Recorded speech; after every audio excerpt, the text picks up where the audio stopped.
নবী সাল্লাল্লাহু আলাইহি ওয়াসাল্লাম বলছেন, আচ্ছা বলো তো, আর আয়াতুল্লাহ আন্না নাহারা বিবাবে আহাদিকুম, তোমাদের বাড়ির দরজার সামনে যদি একটি নদী থাকে আর সেখানে প্রতিদিন গোসল করে, 5 বার করে গোসল করে, খালি কামিন দ্বারা নিশ্চয়ই তার শরীরে কোনো ময়লা মাটি থাকবে, আবর্জনা থাকবে, ধুলোবালি থাকবে, কিছুই থাকবে না, পরিষ্কার পরিচ্ছন্ন থাকবে। একবার গোসল করলে তো পরিষ্কার পরিচ্ছন্নতা কোনো গন্ধ থাকে না সাধারণত, কিন্তু 5 বার যদি কেউ গোসল করে তাহলে প্রশ্নে উঠে না। নবী সাল্লাল্লাহু আলাইহি সাল্লাম জিজ্ঞেস করলেন সাহাবায়ে কেরামদেরকে, তাও কারু লা ইয়াবকা মিন দারানিহি কোন ময়লা আবর্জনা তার শরীরে থাকবে না। আর ফাযালিকা মাসালুস সালাওয়াতিল খামস, এটি হচ্ছে 5 ওয়াক্ত সালাতের দৃষ্টান্ত উপমা। 5 ওয়াক্ত যারা সালাত পড়ে তাদের কোনো গুনাহ বাকি থাকে না। ইয়ামহুল্লাহু বিহিনাল খাতায়া। এছাড়াও বেশ কিছু হাদিস রয়েছে, সালাত যে মানুষের গুনহার মোচন, কাফফারা, এসব হাদিস রয়েছে। আর সালাওয়াতুল খামস, 5 ওয়াক্ত নামাজ পড়েন, 5 ওয়াক্ত নামাজ পড়েন, বেশি ডিউটি নয়, খুব সহজ দিন, খুব সহজ যদি মনে করেন আর যদি আমল করার চেষ্টা করেন। ওয়াল জুমাতু ইলাল জুমা, প্রতিটি জুমা পড়েন আপনি, মুকাফফিরাতুন লিমা বাইনাহুন, এর মাঝের যে গুনাহগুলি হবে সেগুলির মোচনকারী হয়ে যাবে, কাফফারা। মালাম তুকশাল কাবায়ের, শর্ত হচ্ছে কাবিরা যেন না হয়ে যায়, বড় গুনাহ জেনে শুনে করবেন, আল্লাহ মাফ করুন, আল্লাহ হেফাজত করুন। 8 নম্বর বৈশিষ্ট্য হচ্ছে যে যারা যত বেশি নামাজি, মানে ফরজ সালাত আদায় করার পরে যে যত বেশি সুন্নত, তাহাজ্জুদ, সালাতুদ দুহা, নফল, যে যত বেশি সালাত পড়বে তত বেশি নবী সাল্লাল্লাহু আলাইহি সাল্লামের সংসর্গ পাবে, নবী সাল্লাল্লাহু আলাইহি সাল্লামের কাছাকাছি অবস্থান করবে জান্নাতে।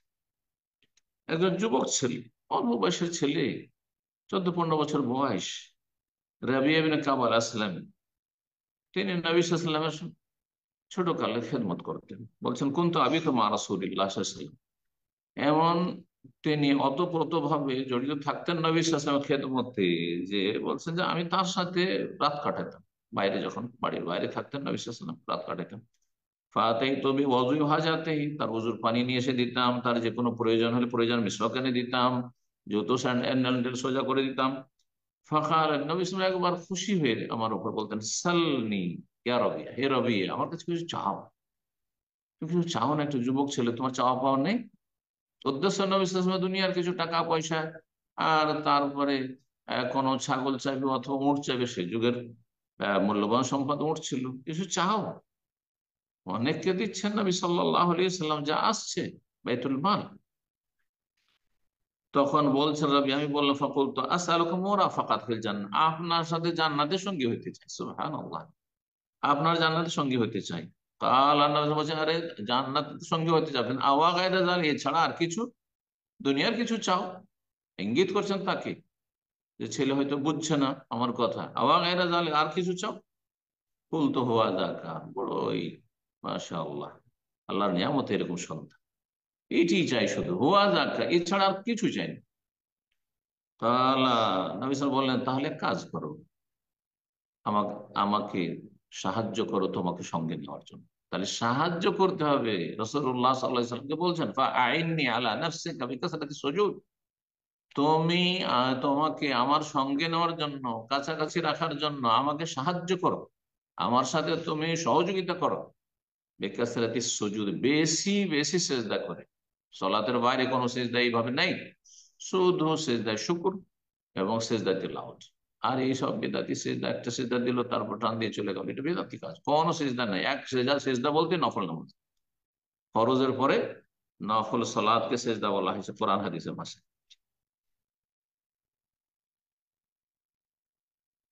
9 নম্বর সালাতের ফজিলত, সালাত একজন মুসলিমের জন্য, যে নামাজি মুসলিম, তার জন্য জান্নাতকে অবধারিত করে দিবে, ফরজ করে দিবে। যে ব্যক্তি 5 ওয়াক্ত সালাত পড়বে, আর 5 ওয়াক্তের মধ্যে বিশেষ করে আসর আর ফজর, মান সাল্লাল বারদাইনে দাখালাল জান্নাহ, নবী সাল্লাল্লাহু আলাইহি ওয়াসাল্লাম বলছেন, সহিহ বুখারী মুসলিমের হাদিস, যেই ব্যক্তি এই ঠান্ডার 2 সময়ে দুটো সালাত আদায় করবে, আর যে ব্যক্তি আসর পড়তে পারবে, ফজর পড়তে পারবে, সে কি জোহর ছাড়বে, সে কি মাগরিব এশা ছাড়বে? কখনো ছাড়বে না, সেটা দেখতেই পাচ্ছে, বাস্তবতা তার প্রমাণ পেশ করছে। ফজরের লোক খুঁজে পাওয়া যায়, মাগরিবে মসজিদে জায়গা নেই।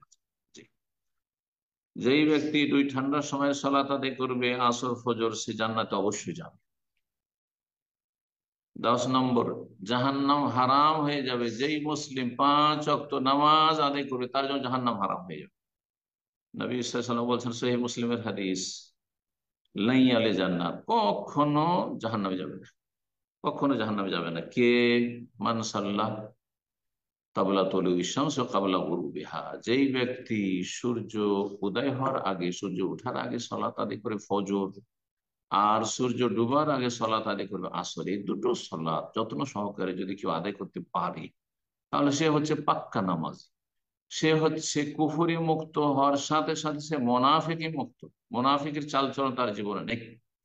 আল্লাহ রাব্বুল আলামিন যেন বোঝার তৌফিক দান করেন, জান্নাতুল ফিরদাউস দান করেন, জাহান্নামের আযাব থেকে রক্ষা করেন, এবং 5 ওয়াক্ত সালাতের হেফাজত করার মাধ্যমে আম্বিয়া রসুলগণের খাঁটি অনুসারী হওয়ার তৌফিক দান করেন এবং তাদের অনুসরণ করার তৌফিক দান করেন।